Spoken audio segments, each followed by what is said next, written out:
J.C. Cooley. He's going to speak to us today. Hey, thank you very much. Thank you. It's an honor and a privilege to be here to chat with you all. I can remember a few years back that I was sitting in probably the same seats that you all are sitting in at a different high school back in Chattanooga, Tennessee. Everyone should have a copy of my book so you can read about that a little bit more. But we're here to talk about leadership. We're here to talk about character. We're here to talk about you. A little bit about myself. First and foremost, I'm a parent. Secondly, I'm a business owner. I run a foundation called CooleyFoundation.com. And this foundation, the main purpose of that is to bring our youth in and encourage our youth to develop our youth for growth, because guess what? You are the leaders of tomorrow, whether you know that or not. And a lot of you say, oh, wow, how can this guy ain't gonna never lead? That's not true. You guys are the future leaders of tomorrow. Everything. Please call extension 3355. Aaron Andrade. I see you over that last. Everything that you all are learning from your environment, from the schools, from the mentors, etc., from your parents, that's going to build upon your character. And leadership is all about your character. It's all about your character. And one of the things that I emphasize on is, how do we go about creating a great character? Because character goes one or two ways, right? You can have good character, which is where everybody want to be, or you can have bad character, where you're doing the wrong things. In a leadership perspective, if you're going to lead, you have to have good character. I would say great character, and you have to lead by example. And one of the ways that we do lead by example is what I call the 4 C's. And the 4 C's stands for, and no one need to write this down, 4 C's stands for create, collaborate, commit, and confidence. Let me tell you a little bit about all of these, okay? Create is, just like I mentioned to you guys earlier, it's the ideals that we have up here. The ideas that we have up here in our thought process. A lot of times, we don't get a chance to share these thoughts because a lot of people are not interested in those, or we think that they're not interested in those. A lot of great ideas have went to the grave because they were never shared at the right time. So create is a part of creation. Your thoughts, they mean something. Not just to you, but to everybody. And if you don't share those, we can't make the world better. Or we can keep the world from being worse. So create is the first portion of the 4 C's. And once you come up with these ideas, and next thing we're going to do is we want to collaborate. Everybody know what collaboration means, right? Collaboration is what we're doing in this setting right here. We get together, we talk about it, we bring up our ideas. Say, for example, just like the president just mentioned, that you guys got some speech contest or writing contest coming up real soon. And you have to collaborate on what the rules and regulations are with that, and what the ground rules and assumptions are as well. So it goes back to the creation, the ideas we want to talk about, and we want to get them on the table and collaborate so we can pick out the best process or the best amount or things, whether it's 10 ideas, 20 ideas, 30 ideas, depending on the time frame that we have. So we collaborate and we identify those ideas, and we identify those ideas so we can go and work those ideas. But when you're doing collaboration, everybody have to be on board in some fashion. And that's what I mentioned to you earlier. When you have an ideal, if you don't bring it up, sometimes it just goes to the grave. So bring it up. So the second C is collaboration. The third C is once you get these ideas down, now say you got 100 ideas and you only have a week to work them. We can't work 100 ideas in a week or whatever that is because we're not going to do it right. We want to do it right?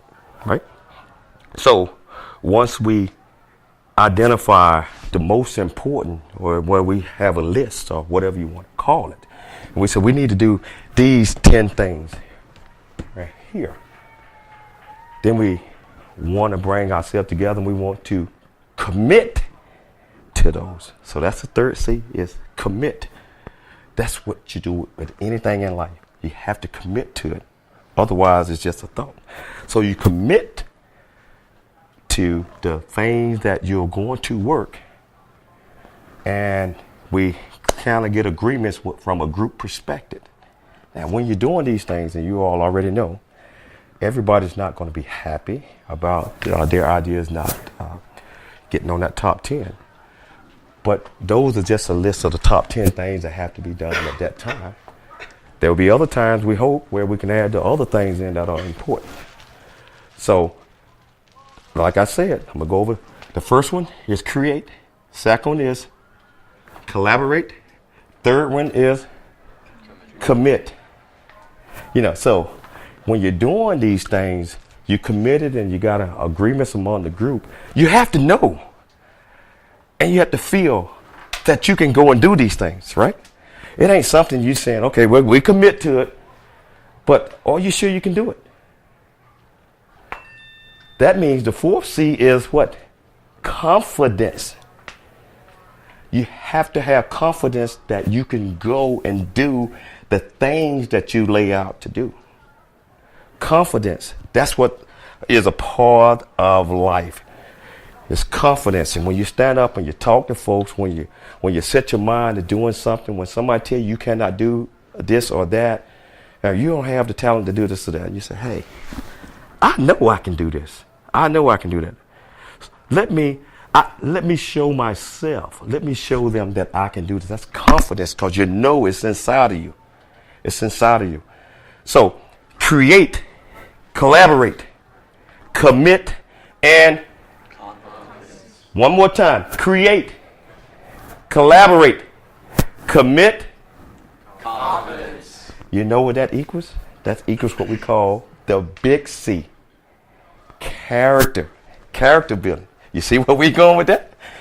It's all about character. Character building. Everything we do in life, just like I mentioned earlier, is about character building. Now, let me go back to something. Remember I said that sometimes our ideas just fall off the plate, right? A lot of times, even with us, from a personal perspective, we have an idea up in our mind. And your parents or somebody might come up to you and say, well, you got that project you're going to do. Are you prepared to do it? Yes, I am. Where is it? I got it right here. What you mean you got it right here? I got everything right here. When you have things right here, especially when it's important, goals, etc. Now, say for example, a lot of you guys getting ready to go to college, I think, right? What? Any seniors in here? Any juniors? Well, you guys need to prepare right now. You don't wait until next year. So you have to have a plan. And if your plan is right here, it's a thought. Please report to the registrar's office. It's not. Data, Kyle Siegel in Madison Helmer. Please report to the registrar's office. It's not a plan if it's just here. It's a thought. And so you say, okay, it's a thought. Okay, I get that. So, I'm just going to write it down. So, you write down your thoughts, which is okay. It's okay, you write it down. So when you lay down and go to sleep next week, your thoughts that you had here are going away, but you pick up that paper, guess what? Wow, it's coming right back, right? Because you have written it down. But it's still not a plan. It's not a plan. It's still a thought. It's a written thought. Now, preparing for college, like I just mentioned. So you got it written down. I want to go to college. So now, in order for it to become a plan, you have to put something in it. You have to put something in it more than just writing that down. You have to commit something to it. I mean, hard work, something. You have to commit something. I mean, so whether it's money, saving your money, making great grades, or doing what you're supposed to do, or the community, or whatever that is, you have to commit to this because you have to have an investment in it. If you have no investment in what your thought is, and even though it's written down, it's still a thought. But once you invest something in it, sweat, time, money, guess what? You kind of committed to it a little bit, right? Because you got an investment in it. So, but it's still not a plan. It's not a plan until you complete it. Remember the thought? You write down the thought. Now you done invested something in it, right? So, is that a plan to you guys? Is that a plan? Is it done? Absolutely not. Absolutely not. Now you 2/3 of the way. But what you have to do is focus. Focus on that thought, which was here, now it's on paper. Now you got sweat and tears in it. You got time in it. But in order to make it work, you have to focus on making sure that the steps are met. And this has come from a business perspective, and Mr. Stewart will tell you, he's a business guy just as well as I am. You have to focus on making sure that it works. So you have to put the time, the effort, everything in it, meaning that you have to have long-term goals, short-term goals, and what I call immediate goals.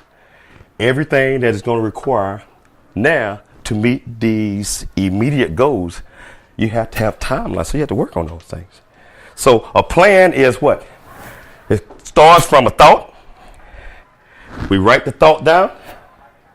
We commit to the thought by doing what? Investing some of ourselves in it. And in order to make it work, we have to stay focused. Okay. So that's what that is. But let me tell you something. A lot of us have dreams, and we know that we want to do things. A lot of you guys are in this the Internet Club because somebody inspired you guys to come or be a part of. Maybe it was a friend, maybe it was Mr. Stewart, maybe it was someone else. But we aspire to do certain things because we are influenced, or we want to be like somebody. You know, heard that before, right?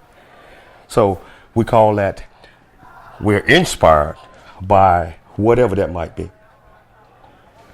So if you're inspired by something, you must aspire to get it done, meaning that you're inspired by this idea, but you have to actually go and aspire to try to make it work.